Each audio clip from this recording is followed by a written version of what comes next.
Let me guess, Tiny. A small salad. Oh, bubble bath. Square pants. I hear talk you make a mean Krabby Patty. I hear talk you're kind of picky. Yep. Well, bubble bath, what do you think? Pretty good. Only one thing. The best of them.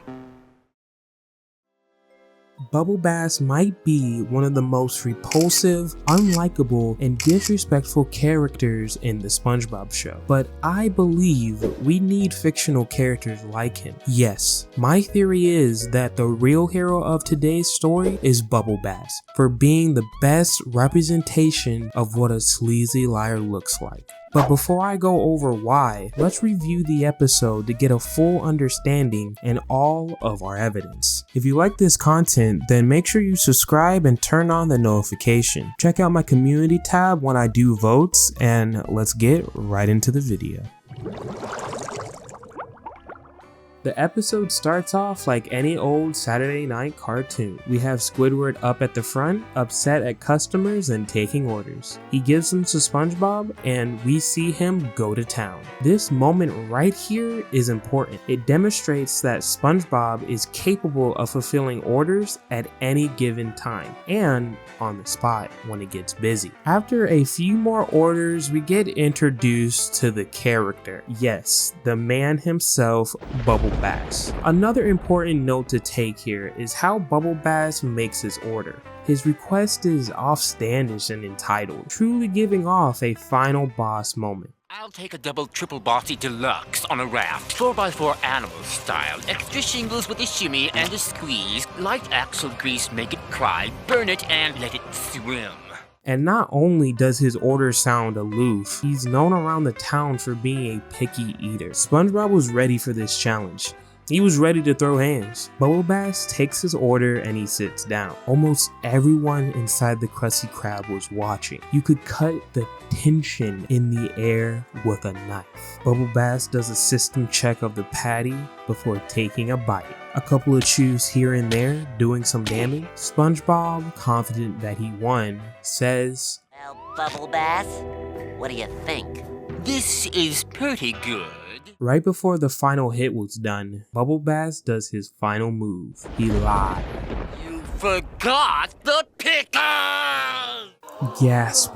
Everyone goes into shock. Even SpongeBob is left devastated. And this is the start of his downfall. The downfall of SpongeBob's confidence. Let's stop right here for a moment and collect our thoughts. We, the viewer, know that SpongeBob made the best burger on Earth, no doubt. But something smells fishy.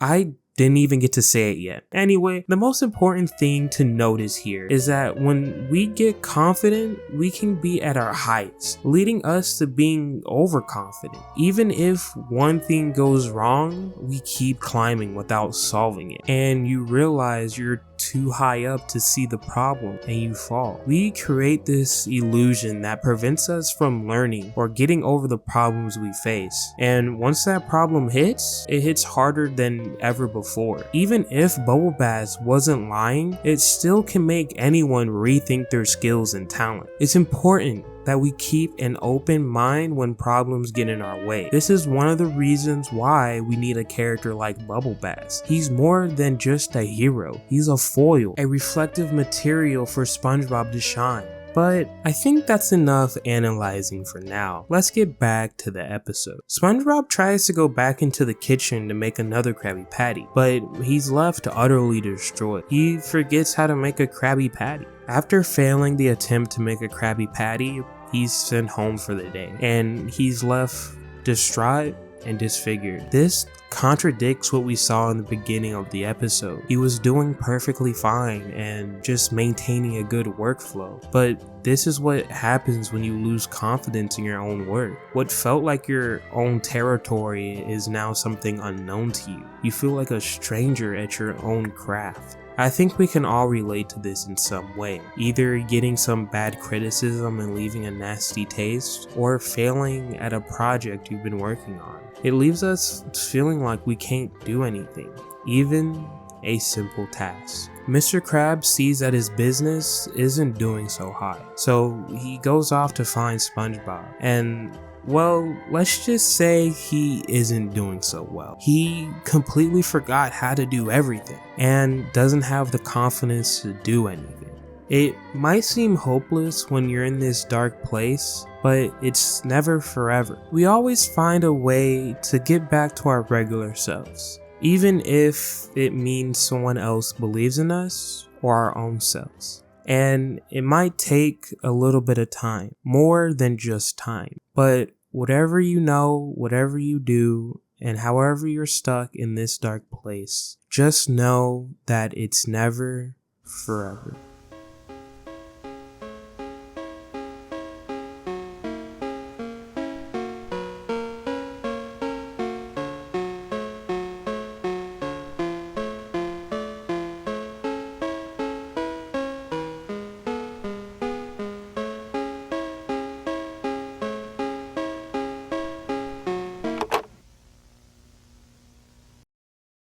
With his renewed confidence, he goes back to the fight one last time. The town hears about SpongeBob coming back in, and the Krusty Krab is filled once again. We get this final showdown between these two beasts, the biggest liar in town and the fastest cook in the sea. No one is safe here from this battle, not even Squidward looks. Well, excluding Squidward looks, this is a really important scene. This depicts how we get back up again and we take the challenge head on when failing the first time. SpongeBob gives him his burger and he starts chewing away. Boom, damage here and damage there. It seems like this time he finally won, but Bubble Bass pulls his last move again before taking that final hit. He lies. It's truly over. It's truly Jover. SpongeBob has lost the battle once again. Until he does a quick time event and sees the pickles right under his tongue the whole time. But apart from the jokes, this scene is how we find flaws or problems in our own work and we snuff them out. This is in a way overcoming an obstacle or gaining confidence in a way like no other. Beating that same problem that left you feeling defeated. And with that, Bubble Bass is ran out of town.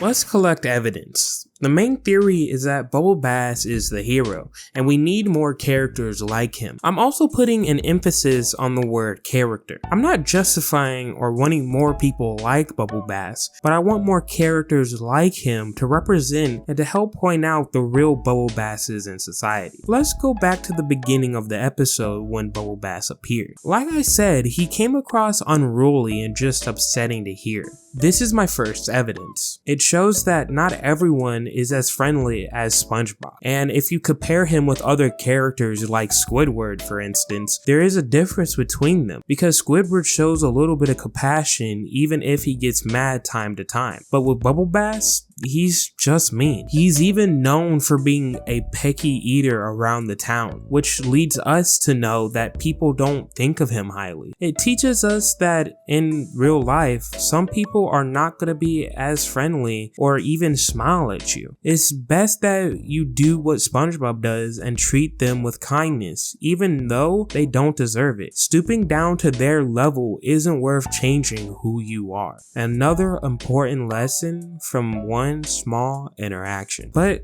here is another one. My second evidence is that he did all of this lying for malicious intents. And that helps us once again with pointing out actions done in real life. Take for instance this video of a man almost getting fired because of a lady lying about her order just to get free food. She knowingly said that the food didn't get delivered, and in fact it did. This was all done so that she wouldn't have to pay for the meal. This was done with malicious intent no matter what. Just like how Bubble Bass did the same thing. But he did it not only for the money, but to humiliate SpongeBob as well for being so confident. Either people get jealous or just try to cut corners because of the lack of empathy for others around them. Another lesson to know that Bubble Bass was truly a real foil of the show.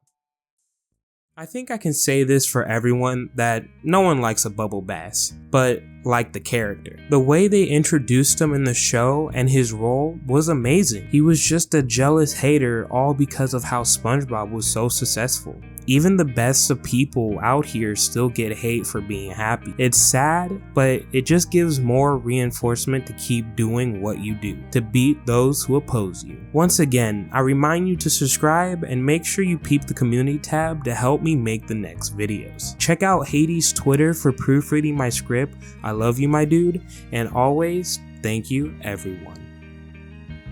Love you.